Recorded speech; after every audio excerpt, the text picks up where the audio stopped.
Hi, this is Dita from Stanley Andrew. How are you? I'm good. Um, How are you doing? I'm just really kind of appalled with how we address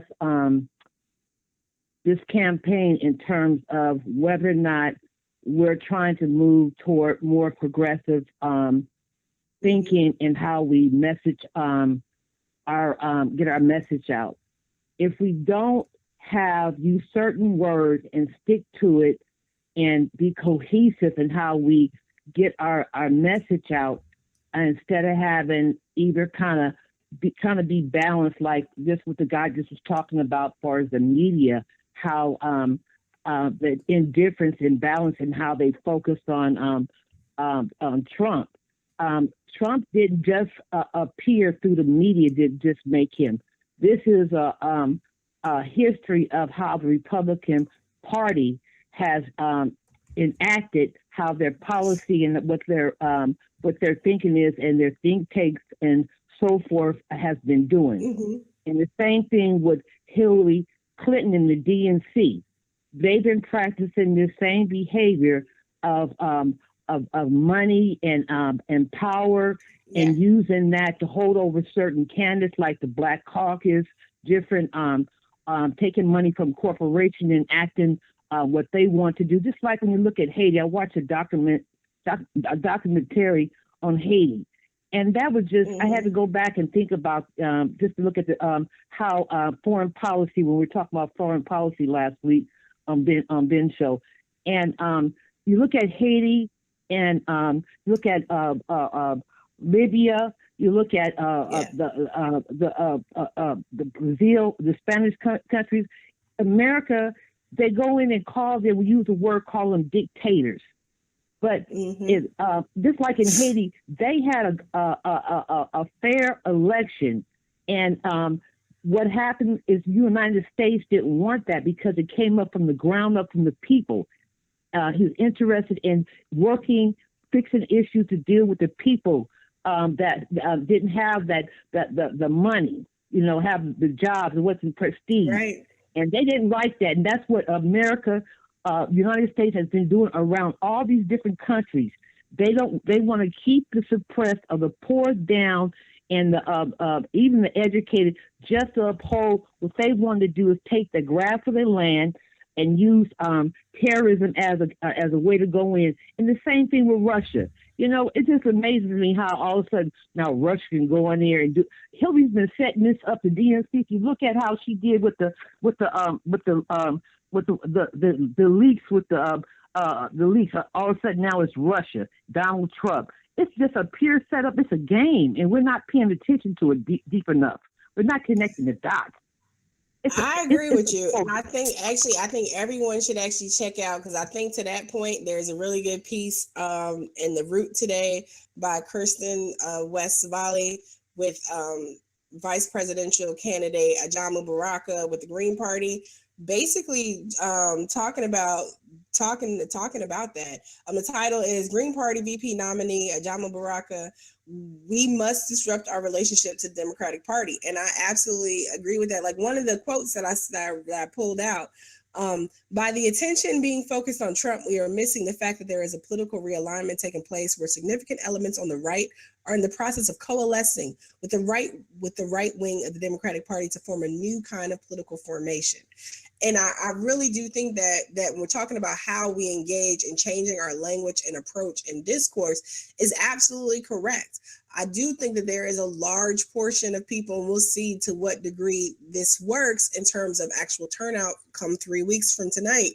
Um, but we do have to change our relationship for even for those people. There was a letter in these times from 40, I think it's 43 activists, many of whom I deeply respect, um, about basically how we're looking. This vote is about what landscape we want our movements to grow in, and how we have a better chance with the Secretary Clinton versus Donald Trump. And like I said, I'm not advocating, for supporting him. I think he's a freaking disaster and he's a mongrel. But at the same time, I think to say that there is this better atmosphere to be in, because the atmosphere that exists to allow that Donald Trump is existing in now has existed before him and will continue to exist after him. That atmosphere is in the culture, it's in the nature, it's in the fiber of what it is to be America. And Hillary Clinton and her campaign are just a toned down version of it. They are not necessarily a quote unquote better version. I mean, we still have a Democratic president, which she served as Secretary of State, and she has already shown that she's in favor of restricting internet access and other means that we use all to communicate and get our messaging out, right? Like there's so many things that are problematic. We've seen drone strikes against American citizens. I mean, we've seen the President Obama sign the Detention Act. There are things that have happened, and both they supported the Patriot Act. And the Patriot Act, if they declare you a terrorist, I mean, when you look at the definition of terrorism, right? When you look at the definition of domestic terrorism, and you look at the reluctance of that definition of that title being applied to anyone other than it's Black or brown people, you know, like it's not that much of a leap before these different provisions, like the Patriot Act 1 and 2, like the Detention Act, like all these other different things they come up with, can be used against people who are organized. We've already seen in the past week how Facebook and Twitter and others were helping law enforcement agencies spy. We have a COINTELPRO 2.0. You know, we've already seen in our not so distant past in the 60s how the federal government, along with local police forces, not only spied and conspired against Black activists, but actually assassinated. I mean, Mark Clark and Fred Hampton were murdered in their bed. They were asleep, and the Chicago Police Department ran up and shot up the whole apartment. Like, that's not conjecture. That's not conspiracy theory. That's fact. That's proven, undeniable fact. So we've seen what people have been capable of when they feed into certain rhetorics about, you know, protecting the country and all this other stuff. So I don't know that. I think it's misguided to think that we're going to have a better time as activists organizing around issues. We're going to have a different challenge with each of them. I prefer not to have to deal with Donald Trump, but I do think that, to the point back that Baraka makes in this interview, and there are several different sections in this interview. He talks about several different areas and issues. He talks about the Black radical tradition. I mean, there's just so much going on. But this portion, because we've seen this, you know, coming out of the DNC, going into the trail in the general election, Hillary Clinton swings right.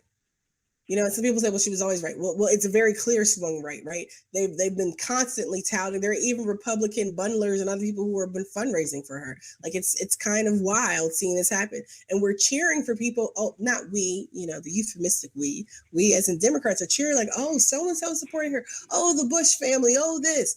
Okay, but that's not translating to down ballots. That's not translating to the progressives that we need to actually be electing at the state and local and congressional level as well. You know, I just saw a piece before I came on with The Hill. Must win Senate seats. Dems are struggling. Now, there just was an infusion of cash. We're 3 weeks out, and there's just now an infusion in cash to I think it was 7 different races from the Hillary Victory Fund. 3 weeks out. You know, 3-4 weeks out, you're just now starting to think that maybe you need to kind of work with progressives to get something happening.